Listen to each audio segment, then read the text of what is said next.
We need to see why Trump made a deal to free Ross Ulbricht. Y'all don't know who that is. That's folks who ran the Silk Road. He made Silk Road and shit. He ran that bitch. This is a drawing by Ross Ulbricht, who is an inmate at the United States Penitentiary in Tucson, Arizona, a maximum security federal prison. I'll spend the next few decades in this cage. Then, sometime later this century, I'll grow old and die. I'll finally leave prison, but I'll be in a body bag. Ross was arrested at 29. Now he's 40. He faces a double life sentence plus 40 years with no possibility of parole for creating the Silk Road, a dark web marketplace that facilitated $1.2 billion in Bitcoin-denominated transactions. But a second chance might be coming from an unlikely savior. And if you vote for me on day one, I will commute the sentence of Ross Ulbricht. Trump made a deal with the Libertarian Party, and now Ross might not have to spend his middle and old age behind bars. He might not have to leave in a body bag if Trump makes good on his promise. Will he? In the coming months, career FBI officers and DOJ attorneys may dredge up lies about Ross so that Trump will change his mind. They may appeal to some of his draconian instincts. I'm not saying what he did was right, but they was doing that too when he got booked the first time. They was making up hella stories. May try to pin on Ross some of the disastrous outcomes of the drug war. But once you hear the full story, you'll see why Trump should ignore the saboteurs and keep his promise to free Ross. Ross's arrest on October 1st, 2013 at the Glen Park branch of the San Francisco Public Library was like a scene from an action movie. He was downloading an interview with Vince Gilligan, the creator of Breaking Bad. In another window, he was administering the Silk Road. Undercover FBI agents staged a physical fight behind him. When he Chat, I think he got some of them Breaking Bad drugs from Ross. Going to. Turned his head to observe the commotion, an undercover agent snatched his laptop before he could close the cover, which would have encrypted the contents of its hard drive. The FBI keeps a picture of the computer on display as a trophy from the hunt. Ross was no Walter White, the frustrated high school chemistry teacher who transforms into a violent drug kingpin in Vince Gilligan's series, driven by his lust for power and retribution. Ross was an Eagle Scout who majored in material science and engineering at the University of Texas at Dallas on a full scholarship. He was passionate about libertarian philosophy and Austrian economics. He read Ludwig von Mises and Murray Rothbard. He wrote on LinkedIn that he wanted to use economic theory as a means to abolish the use of coercion and aggression amongst mankind and create an economic simulation to give people a first-hand experience of what it would be like to live in a world without the systemic use of force. I was trying to do something good. I was trying to help us move toward a... This call is from a federal prison. And he did. Ross created an underground e-commerce website called the Silk Road, and he was its first vendor, selling homegrown psilocybin mushrooms. The Silk Road became the eBay of drugs, with trusted sellers earning higher ratings and the message boards filled with tips for safer drug use. It established an ethical code of conduct: no fake degrees, no child porn, no stolen goods. Our basic rules are to treat others as you would wish to be treated and don't do anything to hurt or scam someone else. I was trying to help us move toward a freer and more equitable world. While the Obama administration's Justice Department was pressuring banks and credit card companies to stop servicing gun shops, adult websites, and payday lenders, even though what they were doing was completely legal, the Silk Road demonstrated that with Bitcoin, you could buy things on the internet by circumventing the payment rails that the government controlled. Online trade had become virtually unstoppable. Back then, Bitcoin made me feel like anything was possible. When the idea of Bitcoin really clicked for me, I got so excited. I thought, with Bitcoin, I can try to do something that actually makes a difference. Ross became a hero to libertarians. He has 2 life sentences and never committed a violent crime. The guy has been condemned to rot in prison for setting up a website. They created a smoke screen and used the charges of murder for hire, which they didn't even end up charging in the end. Now would be the perfect time to revisit. That's what I was talking about. The murder for hire shit, he didn't get nobody murdered. The nigga that he was trying to murder wasn't even a real person. And the people that he paid, they said fuck bro, and they scammed him anyway. Visit Ross's injustices and set the man free. But others say he got exactly what he deserved. This is a judge who finally got it right. Right. All right. We all agree here on that? Concur. Life in prison without parole? Yep. Anybody else, any other wise guys want to do it? That's what you're going to get. We all know the road to hell is paved with good intentions, right? And now here I am. I'm in hell. Does he deserve this fate? As Ross became paranoid that he'd be caught, did he stray from his high-minded ideals and break bad like Walter White? And does that mean Trump should think twice before freeing him? Ross's friends were shocked at his arrest. They described him as sweet-natured, loyal, guileless, and non-aggressive. He comes across as poetic and sensitive in his artwork, and an online interview posted before his arrest. It was definitely a first love experience for me because I learned a whole lot about love and myself and like how attached and vulnerable you can get.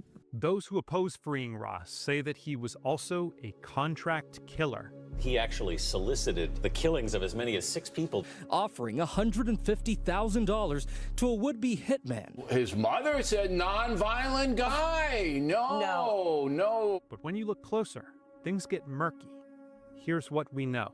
When building their case, prosecutors drew on chat logs from a moment of crisis at the Silk Road.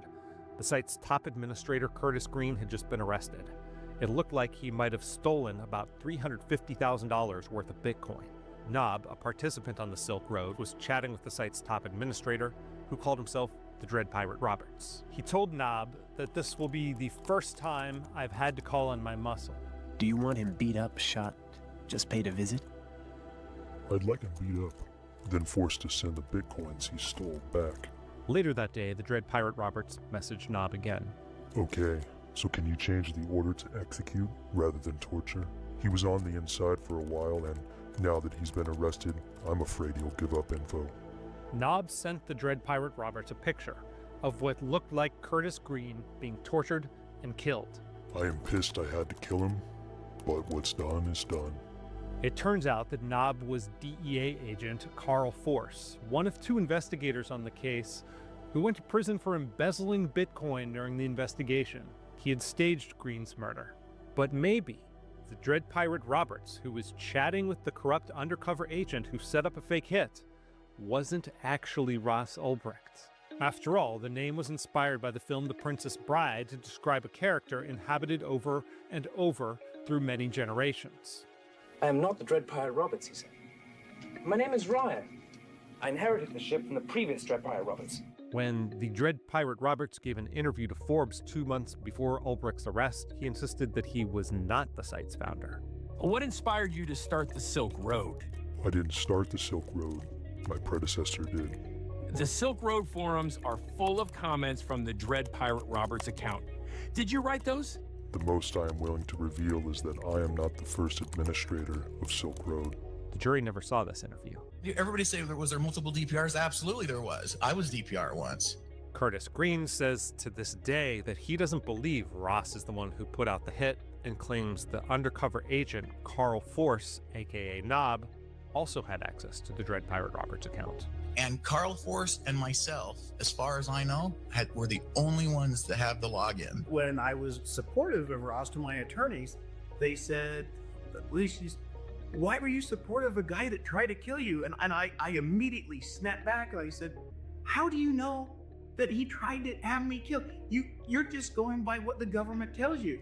Federal prosecutors never charged Ross for attempted murder, but the federal judge who sentenced him to 2 life sentences plus 40 years with no possibility of parole nonetheless referenced these episodes in her decision.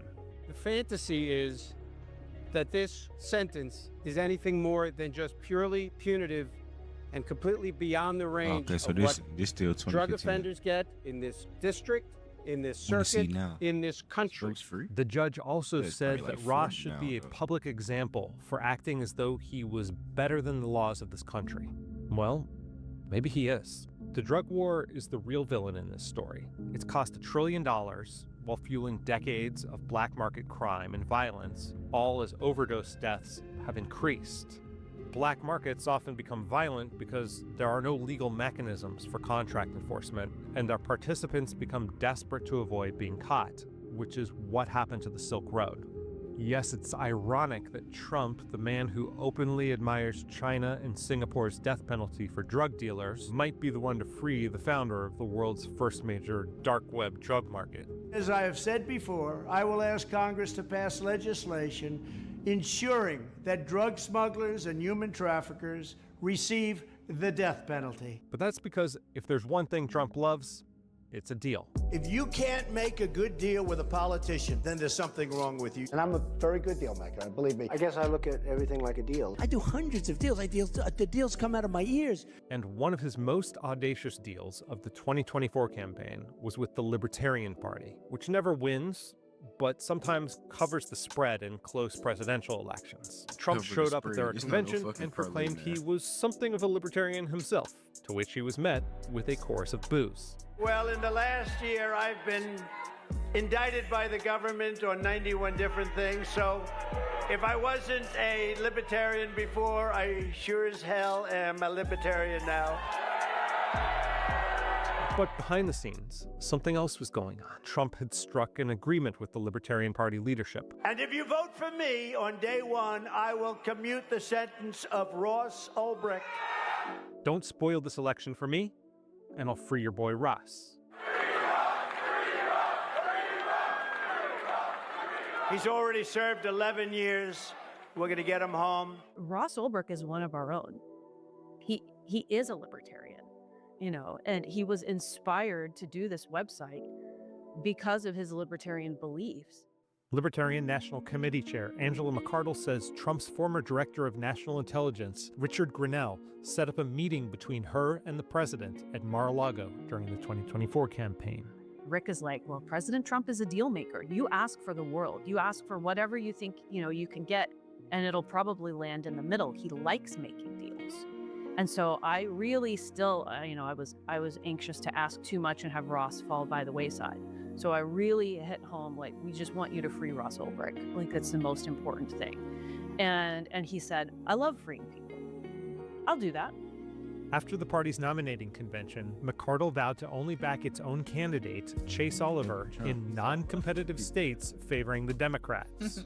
Trump won by thin margins in several swing states, while the Libertarian Party finished with its lowest vote share in 16 years. It was sort of this like glorious miracle, the way things unfolded. It couldn't have been better for making sure that Donald Trump was incentivized and to stick to his promises. So now it's time for Trump to keep his end of the bargain.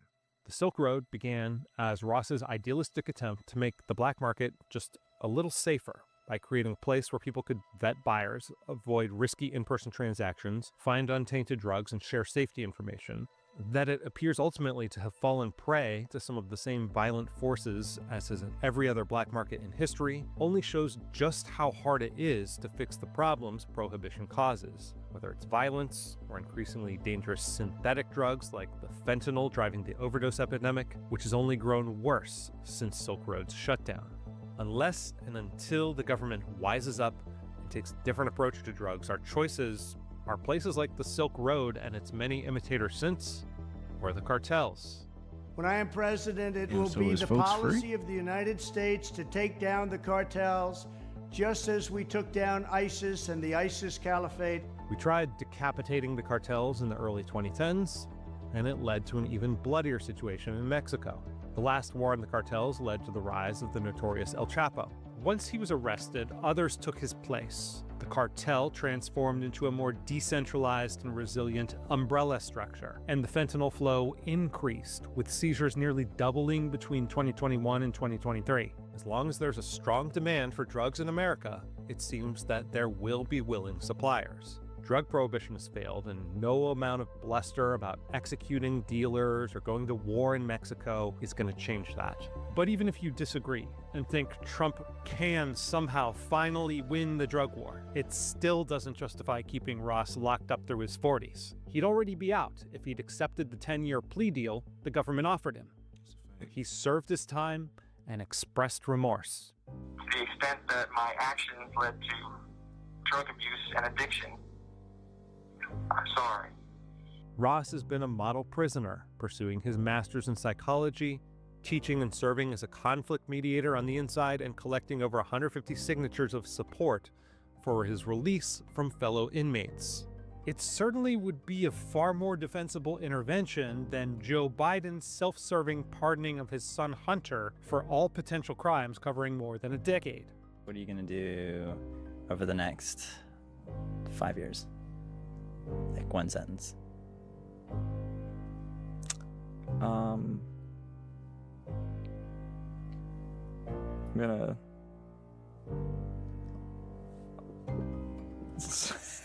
I'm gonna do a few things. So one sentence isn't enough, damn it.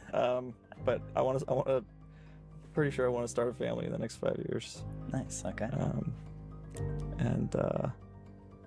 And just make more friends and close people I love. Yeah, I want to focus on being more connected to people.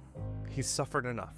Donald Trump made a deal, and many of Ross Ulbricht's supporters voted for him, or at least not against him, because of that deal.